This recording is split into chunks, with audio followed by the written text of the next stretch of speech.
বলবো বলবো বলবো বলবো এই পাদরে লাভ নাই আমি বলবো আরে পাদরে লাভ নাই বলে দেবো ভাই বলে দেবো। তো আজকের যে ভিডিওটা আমি করতে যাচ্ছি এখানে আসলে একটা চমক রয়েছে। এই ভিডিওটা একজন না বা দুজন না তিনজন না, আমি যদি দেখি আপনাদেরকে দেখাবো। এই ভিডিওতে আছে বিশাল একটা গ্রুপ এবং এই গ্রুপের সদস্য যারা তারা সারপ্রাইজ, তারা বাংলাদেশ ক্রিকেটের সবচেয়ে বড় অ্যাচিভমেন্ট এনে দিয়েছিল ওয়ার্ল্ড কাপ চ্যাম্পিয়ন। সেই ওয়ার্ল্ড কাপ টিমের চ্যাম্পিয়ন প্লেয়ারদেরকে নিয়ে আজকে আমার একটা আড্ডা। তো এই আড্ডার সবচেয়ে বড় যে বিষয়টা, একসঙ্গে আসলে আমরা চ্যাম্পিয়ন টিম কখনো এইভাবে গ্যাদারিং করা হয়নি লম্বা একটা সময়, প্রায় 4 বছর। তো এই 4 বছরের মধ্যে হয়তো আমরা গ্যাদারিং করেছি 2 জন 3 জন 4 জন 5 জন করে, বাট পুরো টিমকে একসঙ্গে পাওয়াটা আসলে ওইভাবে হয়নি। বিপিএল উপলক্ষে আমাদের এই গ্যাদারিং আজকে। তো সেই জায়গা থেকে আমার মনে হয় যে আর আলাদাভাবে বলার কিছু নেই, এখানে সবাই আছে, সব ফেসগুলোই পরিচিত, এরা সবাই বিপিএল খেলছে।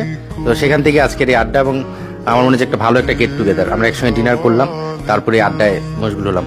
তো এখানে আকবর আছে, আমাদের ওয়ার্ল্ড কাপ চ্যাম্পিয়ন, ক্যাপ্টেন ছিল, সঙ্গে বাকি সবাই আছে। তো আকবরই বাকি বিষয়গুলো আমরা আসলে আজকে বেসিক্যালি আড্ডা মারবো, গল্প করব এবং মজা করব। নো ক্রিকেট, ক্রিকেটের বাইরে যে কত মজা হয় সেই বিষয়গুলো নিয়ে আমরা আজকে আলোচনা করবো এবং আড্ডা মারবো। আকবর বাকিটা আচ্ছা, তো থ্যাংক ইউ স্যার এরকম একটা গেট টুগেদার অ্যারেঞ্জ করার জন্য। আর আমি যদি বলি যে এখানে যদি আমরা আড্ডা দেওয়ার জন্য যে বসছি, এগুলো আসলে ম্যাক্সিমাম জিনিসগুলো আছে যেগুলো আমরা মাইকের সামনে বা ক্যামেরার সামনে আমরা আসলে করতে পারবো না বা বলতে পারবো না।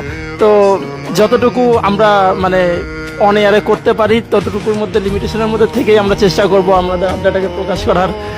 আর আমার মনে হয় যে আমাদের টিমের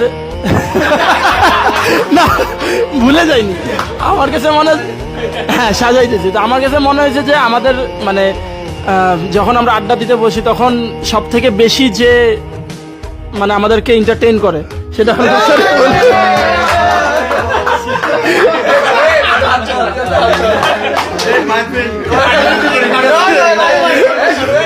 আচ্ছা আচ্ছা আমি চলে যাবো, মেইন কাজটা শরীফুলই করবে সবকিছু।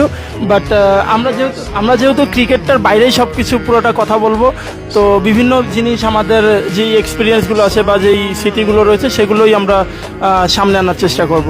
তো শরীফুল, তোমার কাছে যদি যাই যে তুমি আমাদের টিমের সব থেকে চিয়ার লিডার বলতে পারবো। তোমার হাতে ওই যে ইয়ে থাকে না, গুলগুল্লা থাকে না, কিন্তু তুমি আমাদের চিয়ার লিডার।